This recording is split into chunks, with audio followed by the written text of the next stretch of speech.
How many were in church this morning? Okay, most of you. So if you weren't in church this morning, we talked about some changes coming. Just to frame it for those who were not here, probably the biggest short-term change that we talked about for our future is that Saturday night services are going to move to Sunday night, okay? We had Saturday 4:30 and 6. It was killing volunteers and their families and staff and their families. And one of the major reasons we went to a Saturday night service was because we had Harrisburg campus. And Harrisburg campus was portable. And portable meant we couldn't live stream. That's all going away. South Campus will have their own building. We'll be able to do live streaming and all of that and make it all work. And we've got other ways that we're going to handle that. So the piece that made Saturday more attractive to us than Sunday will actually probably be a more strategic time for the majority of people. Not for everybody. Obviously, there's always people that affects, and we hate that. But for the majority of people, Sunday will probably be more. So we're going to have one long Sunday. Does that make sense? Yep. So that's the context for the conversation.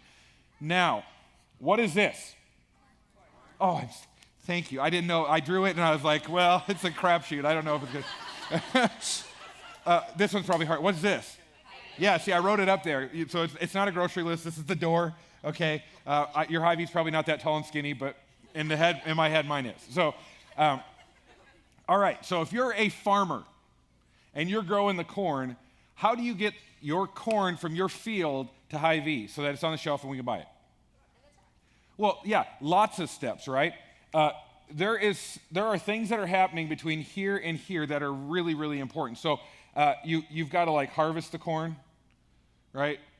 Well, first you got to grow it, but we're assuming that's done. But you got to harvest the corn, and then maybe you take it to the elevator, right? And it sits there for a while, and then you sell it. You got to sell it, and then they put it on a truck, and then the guy drives the truck to the. And there's all these steps, all the way up to the point where the night stalker puts the corn out on the shelf when less of us are there. Some of us are still there, but less of us are there. And then you can go and you can buy it on the shelf, or maybe somewhere along here there's something wrong with you, and you prefer canned corn. So then there's a step where they put it in a can, and that starts this delivery system here, and then you get the can and the shelf, whatever. Okay, so whether you like your corn canned, whether you like it fresh, whatever, whether you like it frozen in the steam bag, there's all these delivery systems to get us from here to there. Right? Now, if you are the farmer, if you are the truck driver, if you own Hy-Vee, if you're the manager at Hy-Vee, who is the corn for? Who's important in the delivery system? Yeah, the customer, right? So at the end of the line, all decisions are being made for what's best for the customer, right? Which means there's some dude right here who's driving the truck at 3 a.m. And that stinks. But you know what? It's not about him, it's about the customer. And he gets a paycheck to do this at 3 a.m. so we can create the best experience for the customer. Now, that's a business thing. So let's talk about this a little differently, okay? So what we have is not a product, by the way, and yet we want the world to get it, okay? So we're all about the cross. The cross of Jesus Christ is what matters most, okay? It's what drives us. Our goal is to get people from not knowing Jesus to being fully devoted followers of Christ. And a lot of times people won't come to the cross. We've got to bring the cross to them. So there is a delivery system for the cross. And who's here is that person that just doesn't, they don't have, Jesus. He's just not part of their life. And that could be an adult, that could be a kid, that could be whoever. So we've got guest services and kids in the room. So I'm going to use examples from both of these, okay? So, kids ministry. Who matters in kids ministry? Who matters the most? Oh my goodness, you guys are so smart. Okay, so over here is the kids. So, every decision we make is about getting the cross of Jesus Christ to the kids in the best way possible. Is that fair? Every volunteer, that's what you care about most, right? Now, there's added layers, believe it or not, when you have staff. Like, for instance, Rob is in charge of a team of volunteers. Ellen will be in charge of a team of volunteers. And so for Rob, for Ellen, for Deanna, and for whoever we hire, they're concerned about the kids, but they're also concerned about the volunteer. okay? So they're asking themselves, how can I get Jesus to the kids in the best way and create the best experience for them in a way that doesn't hurt my volunteers, right? Now, as a pastor of the church, I care about my staff. And I expressed that this morning when I said, hey, part of the reason we've got to make this change is because Saturday night is just killing our staff and their families, and they're just worth too much, right?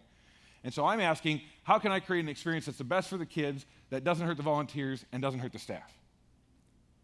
But if you'll understand, like, from here to here, who carries the least weight, right? And as you go this way, the weight progressively gets heavier, right? So the volunteers have to carry more weight than the kids. And the staff has to carry more weight than the volunteers. And I have to carry more weight than the staff. You see how that works? So here's what I'm trying to get at. If you could list descriptive words, adjectives, if you could say, I want the experience that the kids have in kids ministry, I want them to experience this descriptive word, what would it be? Give me one. Joy. Okay. Yeah, joy. Happiness. Trust. Trust. Happiness is close to that, Tammy. Love. I heard love. Okay. Grace. Salvation. What was that? Trust. Yeah, that's up there. Okay. Now, in order to create those, there's something out there that if it's there, allows for these things, and if it's missing, affects these things. Okay? And that word is consistency. And I can't spell. Is it A-N-C? E-N-C. Thank you. I'm glad I got some teachers in the room. I got 2 S's too. Good Lord. Consistency, with consistency, whatever that means, okay? Just start over. Consistency.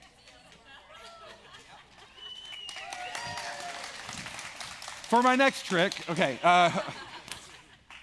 when there's consistency, the more consistency there is, the better chance for joy, the better chance for trust, the better chance. A great example is your kid's school classroom. When do kids misbehave the most? Substitute teacher. Any substitutes in your room? Yeah. I love you. You're amazing. Okay, but they can't wait for you to come, right? Because they're like, sweet substitute.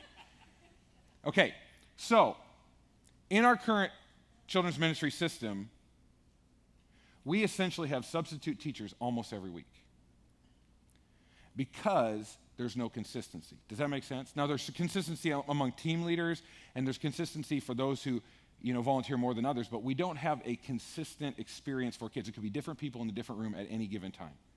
You just do simple math, okay? Our nursery, on a weekend, 4 services, takes 32 people to run. Okay, so let's say we fill all 32 slots for the different services. And then let's say next week it's 32 different people. And the next week, within a month, they have the potential of having experienced touches from over 130 people. Now, even just in one room, from 30 or 40 people.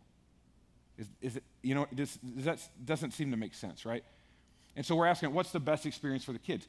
We want to bring consistency. The same is true as in guest services. Okay, so in guest services, the person over here is the guest, okay?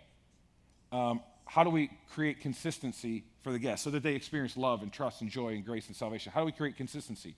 If they go to, find a seat, we want to make sure that happens in a consistent manner. We want to make sure that it's easy to find a seat. If they go to the information center, this is a great example. If they go to the information center and they get the answer like, I don't know. This is my first time volunteering here. There's a lack of consistency versus somebody who says, oh, yeah, I can help you with that. I got the answer for that. Or I can point you to the right person. There's a consistency that is not on you guys. We have not provided, okay? So as we talked about moving from here to there, another thing that we're running into is it just takes, when you lack consistency, it takes more volunteers to do the same thing. You know what I mean? You got one slot, takes 5 volunteers to fill instead of 1 volunteer to fill or whatever. So how do we navigate that in a way that's best for the guest, best for the kid, but doesn't burn out the volunteer, and is great for the staff as well. So anybody have trouble volunteering and working that out with your spouse who also volunteers and trying to figure out the balance? Anybody? Okay, a handful of you. Anybody have a hard time volunteering because you and your spouse are trying to balance children? Yeah? Anybody have a hard time volunteering because the ministry your spouse volunteers for has a different scheduling system than the ministry you volunteer for? And so it's like, how to navigate that? So all we're trying to do is bring consistency to all of that in a way that's going to be best for the people that we're trying to serve. Okay? This is going to be incredibly important as we add campuses. It just is. And so there's going to be 4 things that I'm just going to real quick hit on, and then you're going to be able to ask Rob more about this, ask Phill Wiseman and Jared more about this. I'll be with, Angel and I will be at the gatekeepers, and we'll talk more about this, why this consistency is important. And so with consistency, with doing this comes change. So as I put these up there, don't crucify me yet, okay? Like, let's just go through it all. Let's talk through it. So a couple things that we're going to do to bring consistency. And by the way, this isn't new to churches. I talked to our other churches doing this right now. B, this is not new to us. We actually used to do this to some extent. But here's what happened with the ransom, okay? And many of you have no idea at all, but we're in the movie theater, and we had a standard that was right here, and it was great, and we were clipping along, and then we grew like this, okay? And we needed all these volunteers. The problem is our standard was keeping us from getting the volunteers we needed, so we lowered the standard to get more volunteers. That became the new normal. All we're going to do is bring the standard back to here. Does that make sense? So here's the 4 things. Our scheduling is going to switch, and every ministry except for worship is going to be on the schedule. Every Sunday morning ministry except for worship is going to be on this schedule, okay? And it's going to be that, and don't panic when I put these up here, okay? It's going to be that you serve for 1 month on, and then you're 1 month off, okay? Instead of 1 week and 1 week, instead of just like, hey, we need this many helpers this week. Can anybody help? And it just kind of being, you're going to be scheduled for the month of October. Well, what happens if I know I'm going to be gone twice in October? Okay. Then find 2 substitutes. We'll give you a list. We'll help you find them. Just find your substitutes. But you're scheduled for October, and then you're not scheduled in November, so you can volunteer for help other people if you need to, but then you're scheduled in December. So you're going to be every other month for a year. That's the commitment, okay? The second thing that we're going to change is everybody is going to move to a rotating schedule of Team A and Team B. Now, I promise we're going to come up with better names than this, than Team A and Team B. I have suggested, and they're dumb, so if you got something better, let us know, that the Team A that's going to serve on the even months would be the Even Stevens, and Team B that's going to serve on the odd months would be the Odd Ducks, you know?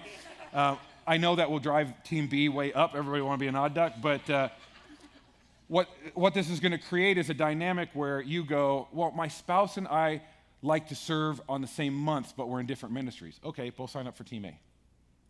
Well, my spouse and I have to balance our kids. Okay, so whenever he's serving, I can't serve. Whenever she's serving, I can't serve. Okay, have him sign up for Team A and you Team B, or vice versa. Oh, well, I really want to serve in 2 ministries. I really love guest services. I really love kids. But man, they're conflicting. I always have to say no to one. No problem. Be in guest services Team A, be in kids Team B. You'll never be scheduled at the same time. Okay? And so it's just going to clean a lot of that up. So Team A and Team B. Another thing that we're going to do is as much as we can, now there's going to be a little bit of variation here. Everybody's going to be in a set position as much as possible. What that means is when new people come on, they're going to try a few different positions. Eventually, they're going to land somewhere. I am a greeter. Not I am a greeter this week, I make coffee next week. Now, that may change a little bit, but there's going to be some key places like the information hub, where if you commit to that, like, you become an expert and you, like, know stuff. And that would be good. And we're going to train you to, like, know stuff. And then you don't feel ill-equipped when you do serve in the information center. Is this making sense? And you may even be at a set time. So you're going to say, I like to serve during the 9:30 service, and then I attend at 11. Cool. You'll always be scheduled during the 9:30 service. You'll become part of Team A's 9:30 service team for this position. And you'll know that, and you'll be trained at that, and you'll be good at that. Is that making sense? And then the final change is, how many of you like getting like 11 billion request emails a week, right? And decline. No, I said decline. And then you feel terrible and you're like, okay, fine, accept, And now you're serving out of the heart of Jesus, Like, it only took me 13 declines, but God got me there, Nobody needs that. We get enough. So you're not going to get inundated with emails. In fact, we're not even going to ask you anymore. So we're going to schedule you, and there will be no accept decline. Effectively, there will be no accept decline. You'll be scheduled again. Like for October, you'll be scheduled, and you go, well, I can't serve one of the weeks. That's okay. Contact us. We'll get you a list. You can find a replacement. If you can't find a replacement, we'll help you find that replacement, a week or two out. If it's the day of, that stuff happens, and we're going to navigate that. But essentially, we're just going to schedule people so that they're scheduled. And then you're not going to get those. You'll get an email the week you're served 2 days before. It says, hey, just a reminder, you served this weekend. Other than that, you won't get 50 accept declines. Anybody excited about not getting 50 accept declines? All right. So this is the big picture. I want to open it for questions before we go into groups. I know we're woefully behind. Just woefully, though. And then we'll break into teams. But does anybody have any quick questions? You can save them for your group leader, and that'd be fine too, but they're equipped to answer them. But this isn't tragic? Okay. Yeah, it comes with a cost, doesn't it? It's real. But the first thing in any new change is you start going, oh, what's this going to cost me? But if you think about it long enough, you're like, oh, but wait, that means no crazy emails, and I know stuff, and I know when I'm on and off, and this is actually maybe going to be better. This could be good. So, and ultimately, what it's going to create for the guests, what it's going to create for kids, is a consistency that will allow them to experience all the things that we're about. And what it also does is it creates an environment where let me give you that same nursery. It takes 32 people, right?